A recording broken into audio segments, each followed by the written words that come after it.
Why do core strength exercise if it doesn't reduce your lower back pain? That's the topic of today's episode, so let's get stuck into it.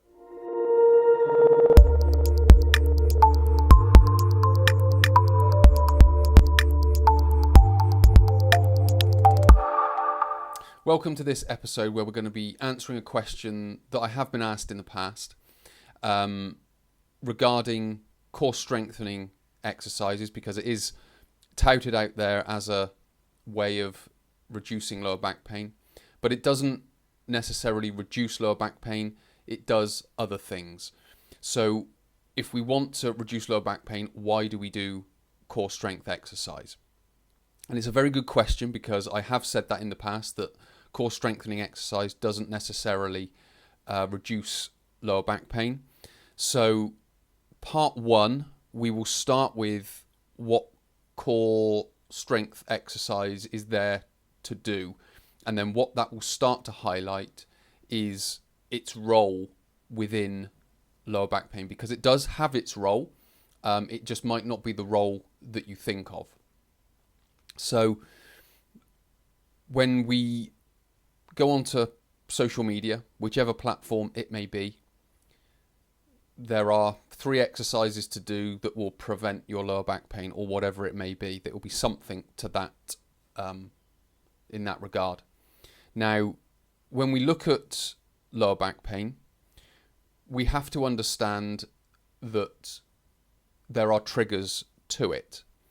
And it's these triggers that keep you in pain. So if we can understand these triggers, we can remove those triggers. That is what will reduce your pain.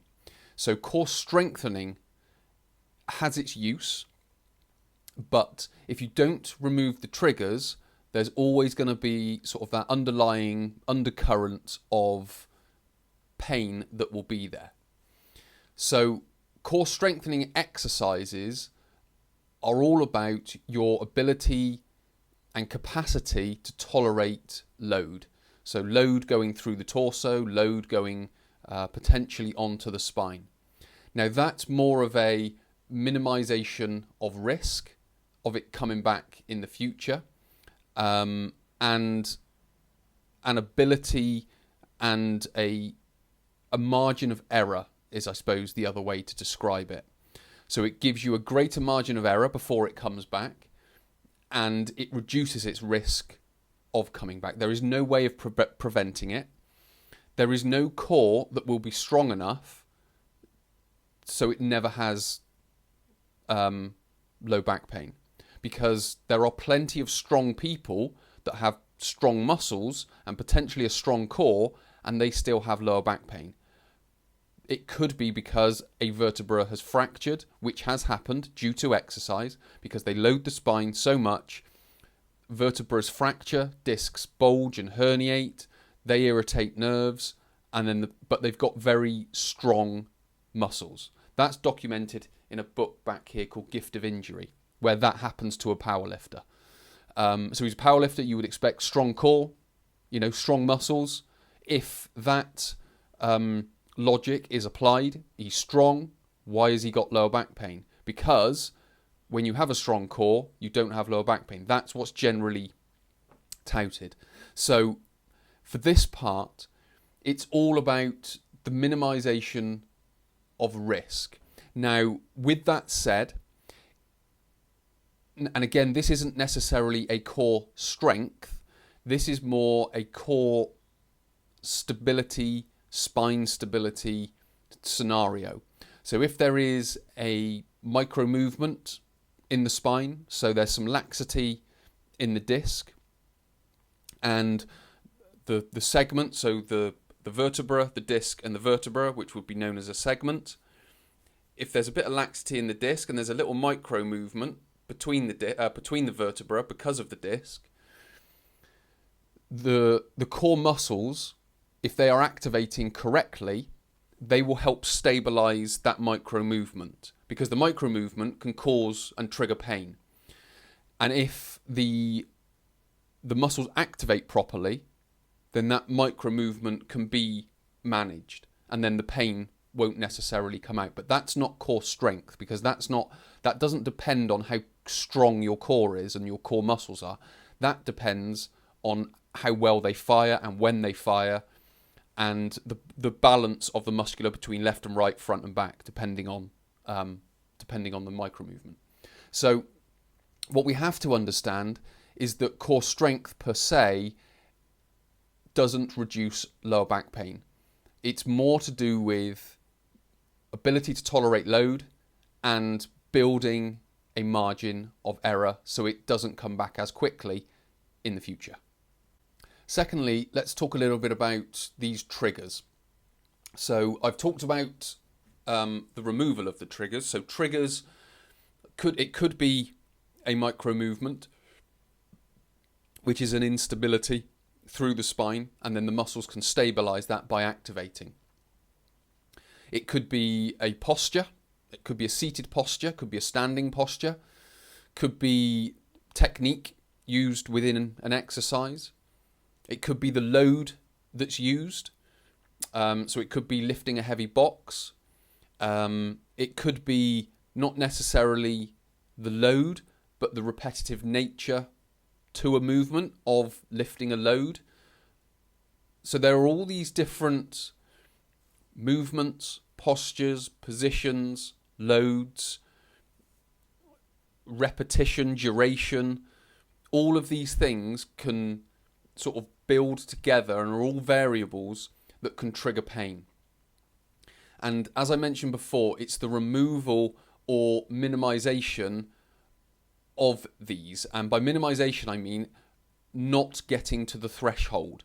So if your spine can tolerate lifting a box up once, but it can't tolerate doing it 10 times, and then the pain comes out, can we only get to 7 or 8 before it's triggered? Can we then rest, recover, do whatever we need to do, blah, blah, blah, and then go back and then do the final 3 or 4 or 5 or 6 or whatever it is before we hit that threshold? That's what will remove, reduce, relieve lower back pain, is being able to understand those variables, being able to understand the movements, the postures, the positions, the loads that are going to trigger your pain, and then being able to either remove them completely, depending on what they are, or just minimizing them as much as is possible, or managing them in a way that you can still do the 10 lifts, but you break the 10 lifts up into 2 5s, or to 2 3s and a 4, or whatever it may be. So you get the 10 lifts done, but you manage it in a way that it doesn't aggravate the lower back. Now, those are just some random examples. That doesn't mean that's your lower back pain, or it is a problem for anyone. It just means that the principle within that is that's how we need to be able to manage these triggers. So what we need to be able to do is manage all of those. And what I can say now, because I've talked about lifting, exercise is a problem, or can be a problem, because of the frequency, the intensity, the duration at which we do them. So if we don't have the ability and the capacity within the musculature of the core to be able to cope with the repetitions that we're doing, the load that we're doing, the amount of frequency, the amount of times per week that we're doing, then what's going to happen is eventually the muscles are going to not stop working, but they're not going to work as well. And then eventually stress is going to become so much on the spine or the lower back or the muscles of the lower back, and then it's going to start causing a problem. So we have to identify all of that, and then if we then layer our preventative core strength exercise, we're just adding to the load that we're already doing. So it's understanding the role of exercise. We need to remove those triggers first to then be able to build the capacity of the core back up. And again, that doesn't then necessarily mean going straight into core strength, because strength is about being able to tolerate load. If the muscles aren't firing at the right time, which is a stability, then it doesn't matter how strong your muscles are because they're not firing at the right time. Because if we go back to the example of the micro movement, if the micro movement happens, but your core muscles don't fire at the right time, then your core muscles can be as strong as they like to be. If they're not firing at the right time, that micro movement is going to happen and there's going to be potential to trigger the pain. So we have to understand that stability and the timing of the muscles is more important. So core stability will come before core strength if we've identified it as a micro movement.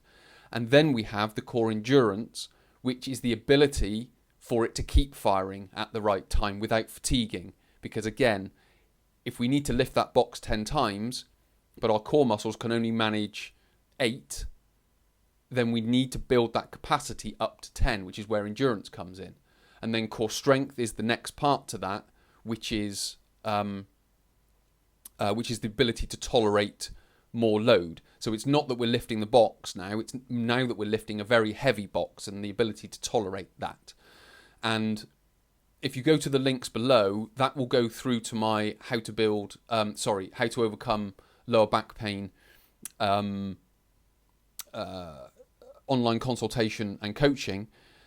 But I also have a how to build core strength and stability online program, which has that in mind. It builds core stability first with endurance, then we focus on strength, and then we move on to speed strength. But what we've got to do first is get the muscles activating, get the spine stable, get it doing that over a period of time, and then building its capacity for load. So with regards to, again, overcoming lower back pain, we have to understand the role of exercise within that, because it's not necessarily a preventative one.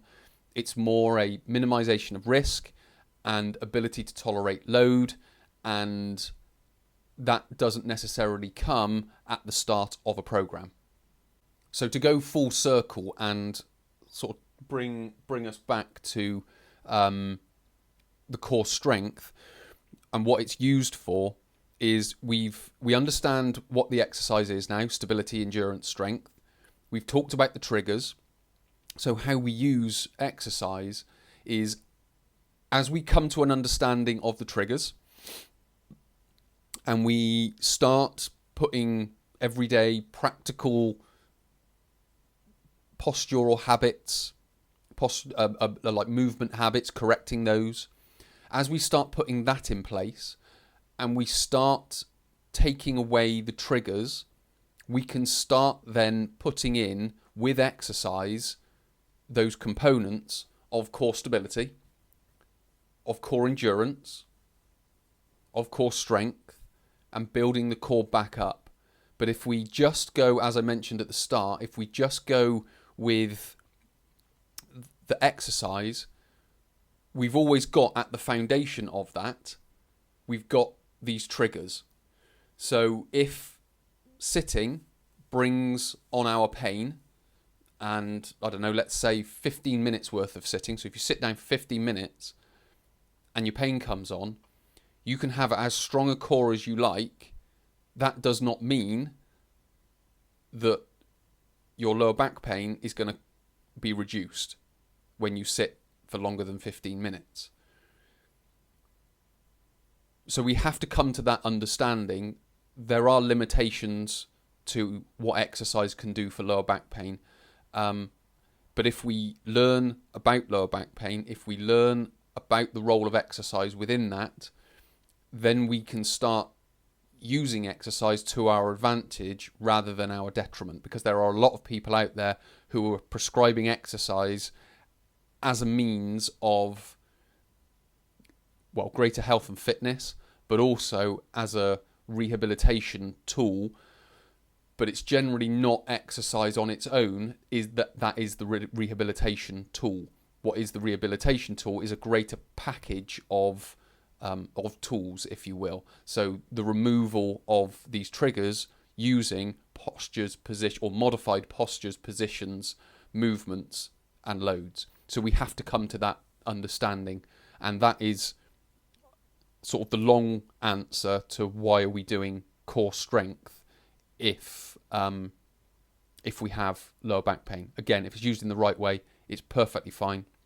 If it's used in the wrong way, it's probably not going to do anything. You may get lucky and it does exactly what you want it to do, but without understanding that, then it's possibly just going to be a repeating cycle of pain, relief, pain, relief, so on and so forth. And if you're in that pattern, there's a good chance that pattern will continue until something is changed or done differently.